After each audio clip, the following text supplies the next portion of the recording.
Thank you. Hi, I'm Joe. Just providing a little bit of FaceTime here. Just saying hello in that regard.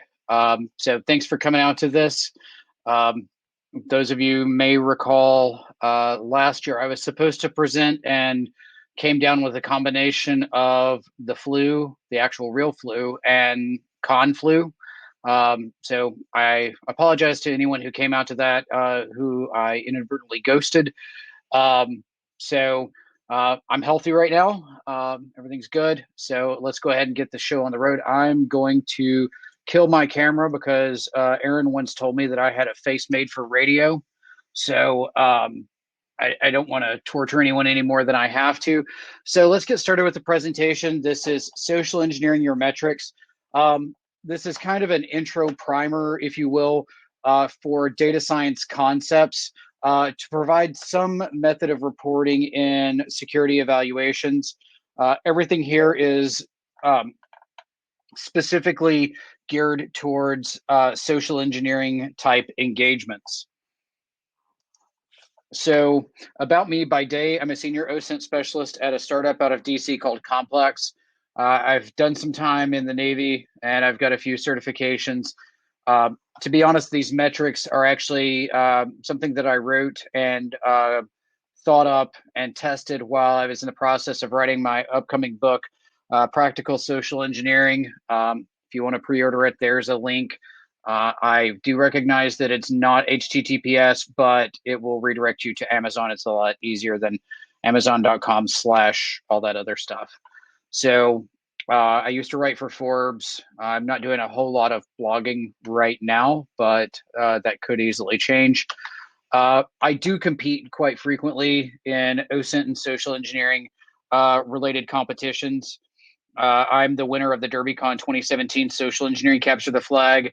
And with the phrase Parlez-vous anglais, I'm the runner-up of the HackFest Quebec Social Engineering Capture the Flag, despite not speaking much French at all. And then I've competed in several TraceLabs Missing Persons CTFs and OSINT Search parties, in addition to some other OSINT CTFs. My team, the Password Inspection Agency, won first place in the CTF during DEFCON this year. So it's a lot of fun with that. That being said, I have a friend who thinks they're a paralegal who stayed in a Holiday Inn Express one time. They told me I needed to put this in my slide. So the thoughts and opinions in this presentation do not necessarily reflect those of my employers, past, present, or future. That being said, let's talk about the objectives. So I want to talk about like current general metrics that we see applied or that we see people attempt to apply in adversarial operations and social engineering engagements. And then we'll talk about specific metrics for social engineering, problems with metrics. And then we'll talk about the new metrics, a little bit about analysis models, and potential for future integration. So current metrics, we collect metrics now about passwords, the length, the complexity, how many sites a particular password used on, how many passwords a user has, things to that nature. If you want to take a look at that kind of stuff and you're comfortable with it, I would say get an account on dhashed.com to be able to take a look at that a little bit closer. That also being said, we look at metrics about breaches. So what verticals are breached? How are they breached? What are the vectors? So forth and so on in that regard. Then we'll talk about response metrics, and we're not digging into these in this presentation, but metrics in terms of here's our detection time. We have this detection service level agreement as an MSSP for our client companies. We hear a lot about dwell time, which is the time between when an adversary gains access to a system and they make themselves known. And then people want to collect metrics about returns on investment. So, wrong arrow there. My apologies. Through my time doing social engineering engagements as a consultant, these were kind of the things that I was expected to look at. How many people open the email? How many people click on any links that I put in? And if I were trying to steal credentials, how many of those did I steal? I tried to take things a little bit further and actually provide a ratio of how many people clicked it as opposed to how many people opened it, and so on, so that you can understand where an organization should evaluate their kill chain, if you will, so they know where to provide the training so that users are more resistant to these types of engagements. So what's the problem? Well, the problem is these metrics really don't measure a whole lot. That being said, emails are meant to be opened. If a malicious email gets into someone's inbox, and that person does not work in as a system administrator or in security, someone responsible for email and email filtering, that's no fault of their own. And yes, people should be judicious in what they open and what they click on. Absolutely. But as technology professionals, we have to own the fact that we are responsible for enabling the business to do what the business needs to do. But with that being said, part of enabling the business is making it user proof. And what I mean by user proof is allowing the users to practice that principle of least privilege. They have the absolute bare minimum privileges required to do the absolute maximum of their duties as assigned. So I know that it's very common for people to want to browbeat users for opening phishing emails or clicking phishing emails. And to some degree, yeah, they should discern this subject line's too good to be true. This is off. This doesn't make any sense. But at the same time, we're the people that should prevent that from getting in their inbox. And after we discover it in one person's inbox, we should recall it from everyone else's inbox if we can, or sinkhole any information that's there. And I'll explain that a little bit later. I think it was Mark Twain that said, actually, I don't think it was Mark Twain, but a phrase I've heard is the beautiful things about statistics is you can make them say whatever you want. And that's true. I mean, we are less than 30 days away from the election. We're seeing misinformation and disinformation on scales that we've never seen before. So with metrics, you kind of have to take them as a grain of salt because it depends on how they are skewed.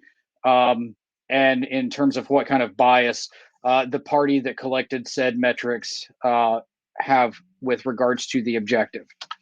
So basically what I mean by this, and I kind of got to this before, emails are meant to be opened. If you beat someone over the head enough times for opening phishing emails, eventually they're going to stop opening any email and work is not going to get done. Yes, I understand that person will probably be terminated. I probably don't disagree with you, but at the same time, we want to enable people to do their job, not make them gun shy to do their job because they're afraid, oh, well, this might be another one of those phishing emails and I don't want to get in trouble again. A lot of the training platforms out there, they don't really handle a whole lot on detonating links. They basically want a person to either not open an email or open the email and not take any action or press that little report button. They don't really look at the steps that are taken after the fact that actually have some level of security implications for an organization. And I saw this firsthand yesterday. I was doing an open source intelligence OSINT engagement as part of my day job on the chief security officer of a potential client. Basically, the sales team's like, well, we'll show you what we got. What do you want us to target? He's like, look for me. So in addition to showing him who he had donated to during the election, and how I got his home address out of that. I showed him pictures of his living room, pictures of his bathroom, pointed out who his girlfriend was, pointed out their other home in another state. A lot of fun stuff with that. But part of the analysis that I did is I have a license to use the tool Dehashed.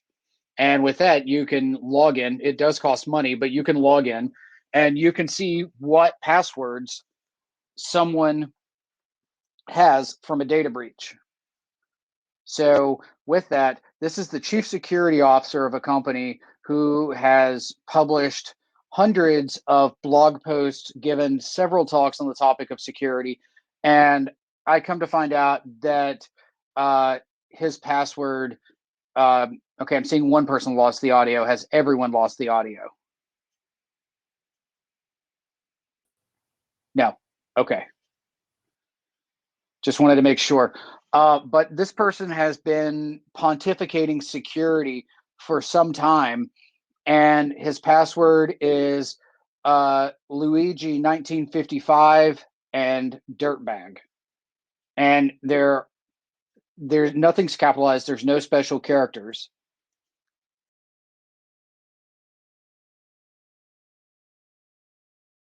So that just goes to prove that a lot of people will use the same password or a slight variant of the password. So as a byproduct, we have to keep this in mind, even when we're talking about phishing engagements that aim to steal credentials. So what am I getting at? Caring about opens, again, this encourages punishing people for opening emails. We could have problematic or naive employees who may use that to avoid work.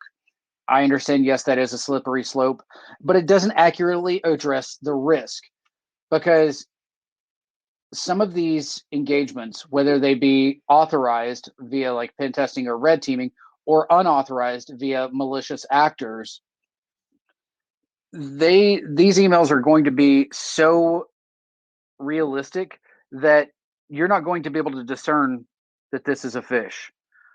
Whenever I do phishing engagements, I spend typically at least 1, if not 2 weeks collecting all the OSINT on my target company and the subjects that work at that company that I can, so that whenever I finally do send the email to get into their inbox, I know exactly what words I need to use to convey an employee. Because, for example, Walmart and Kroger call employees associates. Disney calls them cast members. Long John Silver's used to call them crew members. Yahoo used to call their security team paranoids, and now they're part of Verizon Media. But the point with that is, knowing that kind of information, I'm going to bypass every internal red flag that could potentially get raised. And caring about opens, so what if somebody opens an email? If something in that email is so written so well and so aggressive that it enables your entire architecture to go down, you've got significantly bigger problems. And honestly, I have to ask questions about what business you have running any architecture whatsoever, because we have to have it user-proof. Talking about clicks, I will admit that clicks are more relevant than opens, but and they do test the human. But the reality is, as technology and security professionals, we should be building our architecture in a way that even if someone does click something that could potentially inject malicious code, we have defense in depth that's going to prevent that from becoming a major problem. We should frame this, and this is something that's really hard to change culturally amongst managers. We need to treat this as a test of the technical solutions in addition to a test of the people. Because often, in my experience when doing scoping calls and having conversations with managers ahead of phishing and vishing engagements, I tell them my sinister plan, and they just start smiling, and I get that evil laugh. They're like, yeah, I'm really going to teach these users something. And they see it us versus them as opposed to us versus us. And I explain, hey, this should also test your technical solutions. This should not be one of those scenarios where I'm able to just bulldoze right in. I should have some level of difficulty for ensuring that my email ends up in the inbox. So, and honestly, companies more often than not, managers miss that point. Stolen credentials, this is predicated on someone failing to have a password policy. I mean, those of us who have worked with the Department of Defense and federal government, we know what a really obnoxious password policy looks like. It must be 3 of the 4 typefaces greater than 16 characters. You must change it every 90 days. And when the wind blows directly at 221 degrees at 8 knots.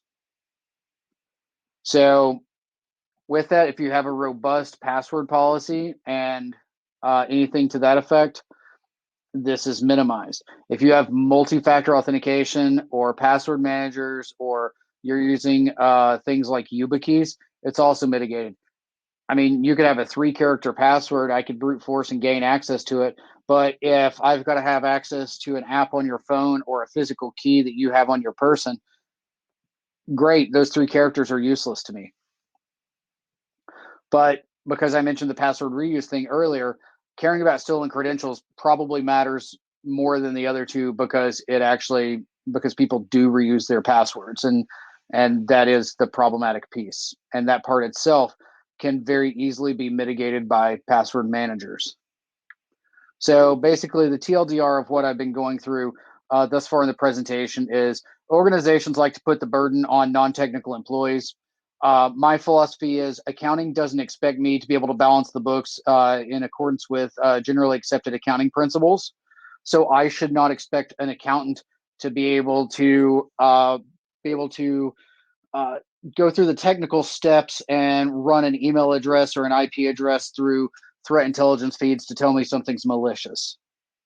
I shouldn't expect someone in HR to be able to send me the hash of a file so I can go and see if it's malicious. From the same vein, organizations do fail to see that technology is meant to mitigate but not entirely solve the problem. If we buy enough solutions, we pay enough vendors, eventually our problems go away, right? Yeah, I tend to disagree with that, because more vendors, more problems. And then honestly, with organizations, and very specifically within managers of organizations, we've all probably worked for that guy who cannot admit their own shortcomings. And that's a major problem with this. So here are some ratio metrics that, in my opinion, matter.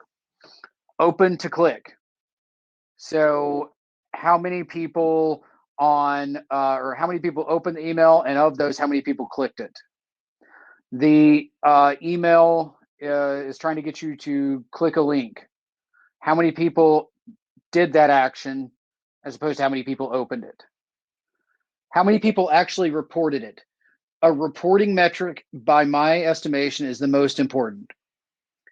I don't care if a user accidentally clicks something and it introduces ransomware into my enterprise. Well, let me rephrase that. I do care, but I care a lot less about it when the user that does it immediately reports it to me and says, hey, I did this. And we can isolate that machine on the network or off the network and do the proper things to verify that it can't spread. That's okay, and that's why reporting is important. But then we measure the ratio of the number of people who clicked it to did the action, and then clicking to reporting, and then action to reporting. So if someone made it through every single part of it and they ended up clicking the link, they ended up putting in their passwords on my fake SurveyMonkey website, how many people that did that actually reported it? That is a very, very important thing to keep in mind. And these are all ratios. So with this, we've already discussed the open metrics. So open to click ratio, open to action ratio, and open to reporting ratio. Same thing with click, but it's click to action, click to reporting, action to reporting. The next one is distance. And this is distance measured in time. So this is a really good excuse to use Epoch Time. So how long from the time the first person opens the email until someone actually does the action contained within the email? Furthermore, you can say how long between the time that anyone opens the email till that same particular person does the action. The same applies for clicking. How much time exists between the time they click and the time they input those credentials or they download that malicious file or whatever? This is telling us how much time we have between detection and response. That's why this is probably the most important part of this.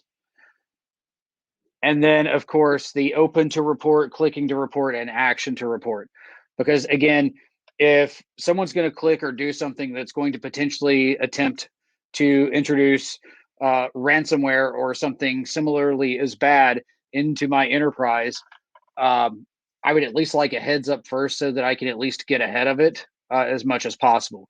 It may not completely get you ahead of it, but if you maintain a corporate culture where you like to browbeat employees and call them stupid and make fun of them because they submit or you make fun of them because they fell victim to something and then they become discouraged and they don't report anything, what happens when somebody does everything absolutely correct, everything looks very believable, and then they turn around and fall victim to the fish, and then they input credentials because this is something that was very timely for them, and then we all go home for the day, and the person who's on call, instead of taking his ADHD meds, accidentally took a sleeping pill.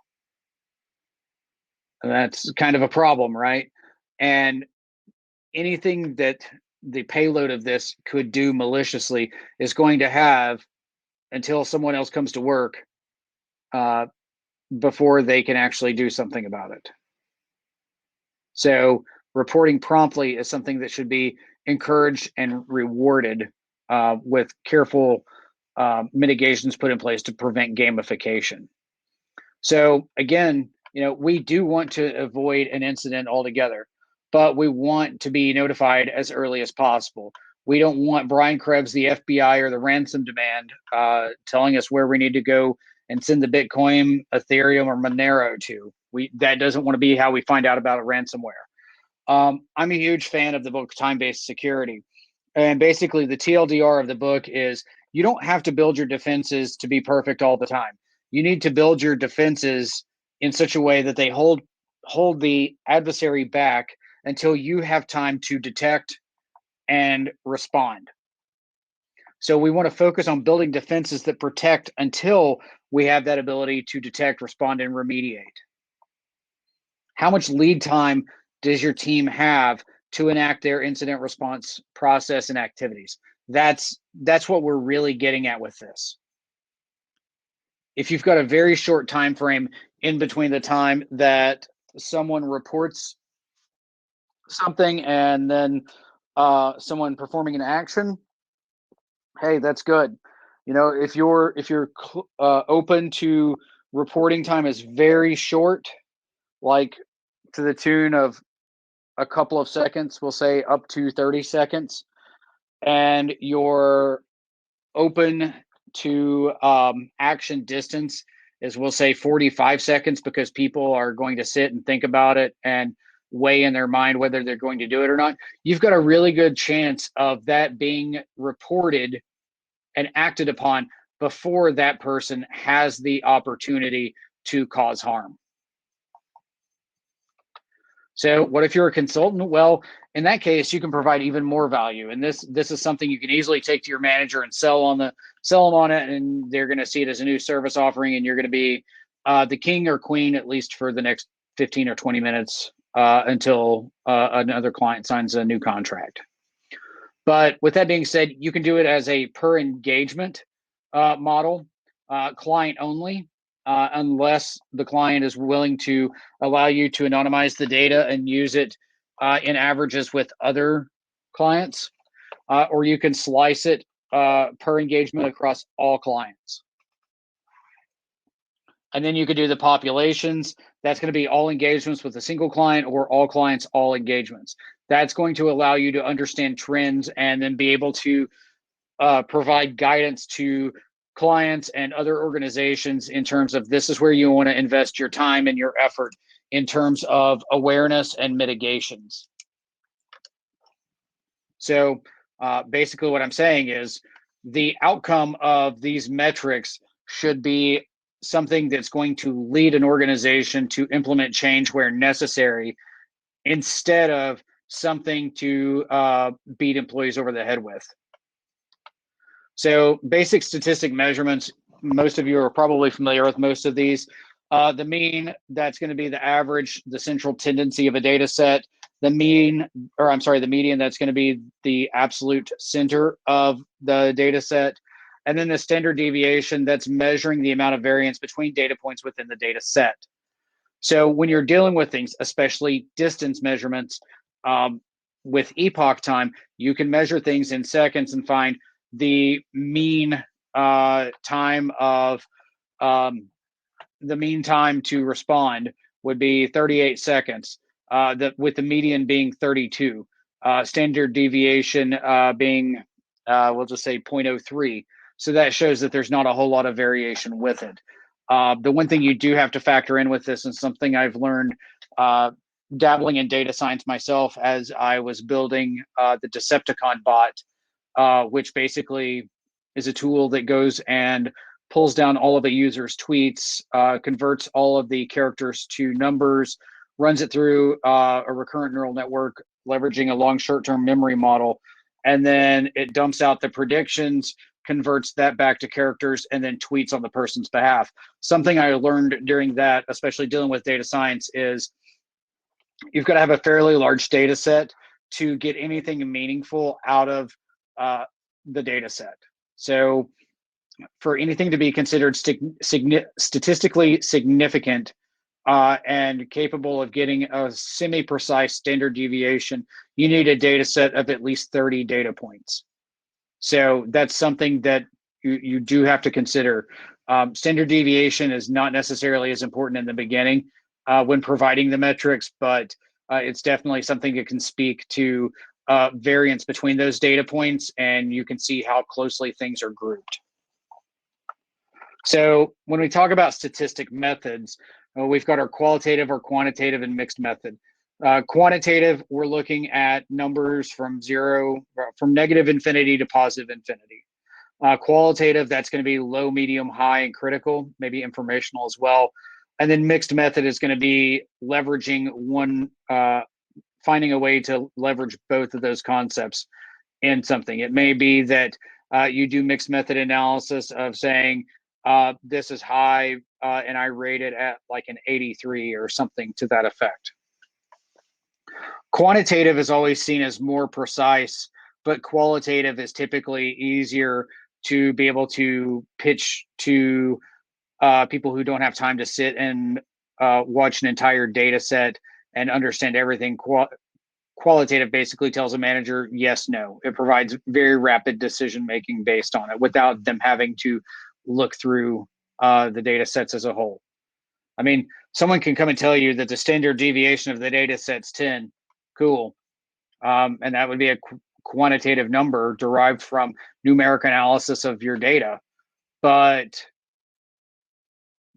unless you know exactly what the input numbers are in the range, I mean, if you're talking numbers 0 through 20, a standard deviation of 10 is a pretty big deal. If you're talking numbers in the millions, 10 is a lot smaller. So it would be wise to know the context associated with that. So challenges within data science. Another type of analysis you could do would be regression. You do have to have a relatively large data set to get much use or validity out of it. But if you get enough data points with this, this would be something that would be very useful to a consultant or a company after doing several engagements. Basically, regression measures each data point's relationship with each other, and it's commonly used to determine who the best party to market to may be. In a single regression model with linear regression, you can also use two identical regression models against two data sets, or the same data set in some cases. That would be called cluster analysis. That is more or less the means to determine what is statistically true or statistically false. That's pretty common in, like, say, the insurance world. I've done regression in an academic sense a few times, and the data set that I was provided was 100,000 rows, and there was, I think, 10 columns. It was either 10 or 20 columns. it was a pretty large data set, and basically you had to filter out one of them and then take the rest of the data set and compare each column, the value of each column against the value of each other column to find out who met the profile of what it is that you were looking to achieve. Practical application, you could integrate this with your SIM or system logs. Granted, you've got to have something to, you're going to need something to make sure that everything is on the same time. So you definitely want to make sure you're using NTP with this, or some time solution that's going to keep some level of precision. You can pull information from a ticketing system as well, assuming someone submits a ticket. One of the problems with tickets is honestly sometimes how long it takes to create one. But it's definitely something that could be integrated for more further analysis. And honestly, like I said, I recommend using Epoch Time. You can capture all that stuff and compare a list with it as well. And I've pseudocoded some of the concept, but I haven't finished it. As we do this, I mentioned cluster analysis. So that's kind of like A/B testing. You could send two distinct fish with two distinct patterns, or specific language or verbiage, or desired outcomes or actions, and perform cluster analysis against those to find out what, with regards to that, those two data sets makes one more successful than the other. And then, like I stated before, you could play with recurrent neural networks with that, long short-term memory models. And the thing with that is that also allows you to take advantage of natural language processing and actually perform analysis on the actual emails themselves. So in conclusion, you don't have to get a doctorate in data science to collect, analyze, and interpret the data points. But ultimately, you're trying to improve the security for everyone involved. Let me be the first to tell you there's plenty of snake oil in data science, especially when you're dealing with sales and product teams. In my opinion, I think a lot of the sales folks, at least in the security side of technology, they've ruined the words data science, machine learning, artificial intelligence, cybersecurity, advanced persistent, next generation. Aaron, am I missing any of them? But that's the vast majority of words they've ruined because it has been made synonymous with snake oil. Unhackable is another one. Market leader, top right quadrant. If I see the word Gartner or Forrester, I run because I know they've just paid to play. And then just know that statistics, they can be manipulated for ill gains. So it's just one of the harsh realities. I'm going to open it up for questions. I've got a few other slides to work through. They're not directly related to the presentation. So feel free to ask any questions as I work through them. If you want to attend a conference for free, the date is needs to be updated on the slide. It's a virtual conference. It's free, October 19th through the 23rd. They're only playing, I think, 4 talks a day, and then they're repeating them twice per day. So that'll be good. Some of the speakers include myself, Chris Roberts, Jenny Radcliffe, Chris Kubecka, Malware Jake, Alyssa Miller, and more. My upcoming speaking engagements, I'm going to be speaking at ConInt, in addition to Sector, Hacker Halted, Montreat Retreat, BSides Orlando, and HackFest. Ginny actually presented to the Knoxville DEFCON chapter, in addition to Hacker Halted. Is that the one you're referencing, Wesley? Yep. Yeah. I'll be honest. I'm a fairly well accomplished social engineer. It takes quite a bit to make my skin crawl when I see people doing things they do. Jenny Radcliffe legitimately terrifies me. So yeah, there's some upcoming speaking. I offer training if anyone's interested. If anyone is interested, I'm in the Slack. I think my username is Joe Gray. If not, it's C_3PJoe. I I do people OSINT, primarily OSINT for missing persons, but I'm also about to release my new business course that's going to be more for passive reconnaissance and external threat assessments. And then I'm hoping to release my OPSEC course, think personal privacy, in December.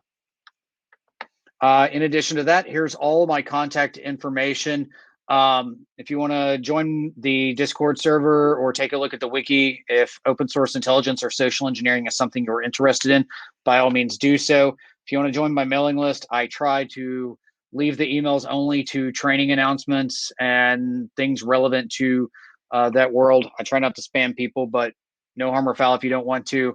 There's my Twitter, Medium, GitHub, and LinkedIn if you want to take a look, as well as the pre-order link to the book. How many passwords are Hunter 2? You know, I've got one way to find out. Let me, it probably is. I'm checking a website here really quick, and I may pull it up on the screen. Let it load, and let me check, and I'll verify. Let's see here. There was also a question in the Q&A. I don't know if you saw that. Are you able to see Q&A? I was. Okay. But when I moved over, when I moved from one window to another, okay, I don't see it. So I'll go ahead and post that. Okay. Okay. And then we've got swordfish. Okay. I'm looking on Dehashed, which is the website that I search for things with. I'm not seeing the opportunity to search for that as a password. I will check another website for that as well. And with this one, I expect it's going to blow up. Okay, invalid search terms. So searching for an actual password, that would be a lot trickier. There are ways to go about doing so. Let's see. I'm going to go on to Ben's question. Any tools to assist in collecting the metrics if mail clients aren't pulling the images? Honestly, I don't even use images to track all of this.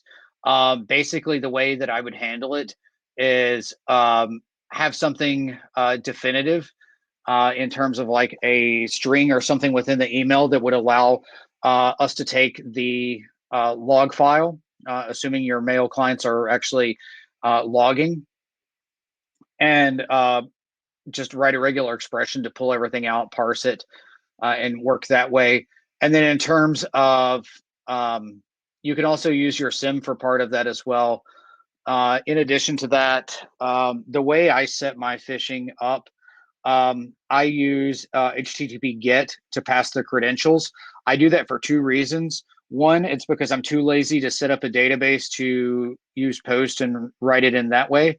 The other reason is by using GET, it's going to pass the credentials. And I explicitly put the word password equals in the URL. So when they go from one page to another, it should set off alarms for the SIM. So it's another opportunity of detection. So you can pull from a variety of places. If you are going to actually use the metrics, it's something you need to you need to plan in advance and make sure you have the proper collaboration between all parties involved so that you are using the correct times.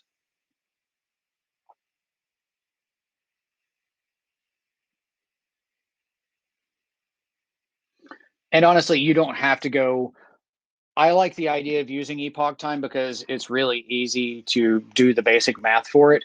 But I mean, you could go somewhat qualitative in nature of the average time for reporting is 1 to 3 minutes. Honestly, I've not had problems with phishing. The reason that is I don't spoof. I do domain squatting. So I'll use my OSINT and find out, oh, well, this company has the .com, the .com net and org. Oh, and they also have .co. Cool. I go off and I buy the .us. And I also have a burner domain. It'll be like something like CGI-bin.something. I send the email from the squat domain that's like, you know, for example, if it was LOPSA, and LOPSA.com is the original. And I find that LOPSA doesn't have LOPSA.us or LOPSA.co. I would send the email from that, and then the domain that I would try to move them to would be, I would come up with like a very long subdomain, like employees, company name, employee satisfaction survey, com.cgi-bin.coffee or whatever. That being said, in terms of my MTA that I use to send it, I actually tie my sending domain to G Suite. So that makes it a lot harder for Google to go about marking it as spam. This is going to make your heart warm, Wesley, but I also go through all of the trouble in terms of setting up SPF DKIM DMARC for any of my MTA domains that I'm using to send the phishing emails. That way, I'm typically able to get through Proofpoint, Mimecast, O365, and G Suite. And then the other thing I try to stay very cognizant of is I observe how people talk on social media, employees of the company, and I look at press releases. I'm a huge fan of using direct quotes from press releases. So I try my best to not deviate from the actual natural language associated with the domain. So I'm not asking any off-the-wall things. I'm not using any off-the-wall language. I make sure that everything is as precise as possible before I go in so that I can, I mean, I would say 98% of the time, I'm going to evade any detection in terms of something from Microsoft, Google, or any of the vendors. The one time I've gotten shut down really hard, I was only able to get about 13 out of 150 emails out. The network administrator blocked me. The network administrator was not aware. The security team had not made them aware that there was a pen test going on. I like to fly low and slow. I don't send all the emails at once. I do irregular numbers between like 1 and 8 at a time. So I'd gotten, I think it was about 12 or 13 out. I got blocked. My success rate on stealing creds was like 6% overall. So I was feeling pretty defeated. The next day, I go and I log into the server, and my success rate has jumped up to like 75%. And I was like, what happened? So then I looked in my email, and the security team for that customer had forwarded me the email. The network administrator just forwarded my email and told everybody, don't click on it. This is a phish. But they didn't take any steps to neuter the URL, like replacing the T's and HTTP with X's, or surrounding ats and dots with brackets, or changing the at symbol or a period to AT or DOT. They hadn't have done any of that. They didn't sinkhole my domain to redirect anywhere. They just forwarded it and said, don't do it. And basically it created the Streisand effect. And I stole a boatload of creds that day. I left the email account up for about a month. This was not with a national company, but I have shared this story a few times. This also being said, though, with regards to the company, I left the email account open for about another 2 weeks just to make sure nothing else happened. And my pretext was the current CEO was retiring and the COO was replacing the CEO in about a week. And what I did was I used just a regular burner Proton Mail account, sent an email because I knew the COO was out of town. So I stole his signature block and directly copied and pasted it in, bought the .us to their .com, sent it. I took direct quotes from their CEO in the press release. And basically what I had said was, I want to keep this company as strong as I can. And they used specific verbiage for employees. It wasn't associate or anything like that. And I used that particular verbiage. I was like, I ask that you take 1 to 3 minutes of your time to go and do the survey, so I know what it is that concerns you that I can improve for you to make you be able to keep the company at the success rate that it is at, and then possibly make it more successful. And then when it took them to the MailChimp, or I'm sorry, not MailChimp, not Proton Mail, SurveyMonkey, all of these various primates associated with MSPs. When they got to the SurveyMonkey, I had a high resolution logo of theirs on it. I said, this is Active Directory integrated, insert your email address and password. The next page it went to, it said, as a precautionary measure, we want to set up password reset questions just in case. And I asked, like, what was your mom's name before she was married? What was your first dog's name? Where did you go on your honeymoon? And password reset questions. And then the final page, when they got to that, two things occurred. The first thing is it said, sorry, the survey is closed. And then it starts an infinite loop to that page. And originally I was like, I want to take this out, but I decided to leave it because it's another opportunity to get reported. So I just left it in there. It works really well. In fact, for day job, I'm going to be doing one of those engagements in about 2 weeks. So I've got to start setting up the architecture for that. It's also important to note that on that landing page that I send people to, I also apply a TLS certificate using Let's Encrypt to it. So for me to phish, it costs usually $25 or less to accomplish. So, but with the Let's Encrypt, conventional advice used to be look for the green padlock. Well, I make sure there is a green padlock for you to look for. But beyond that, yeah, I mean, it's pretty powerful to do at times. But in terms of my presentation, that's all, folks. Are there any other questions?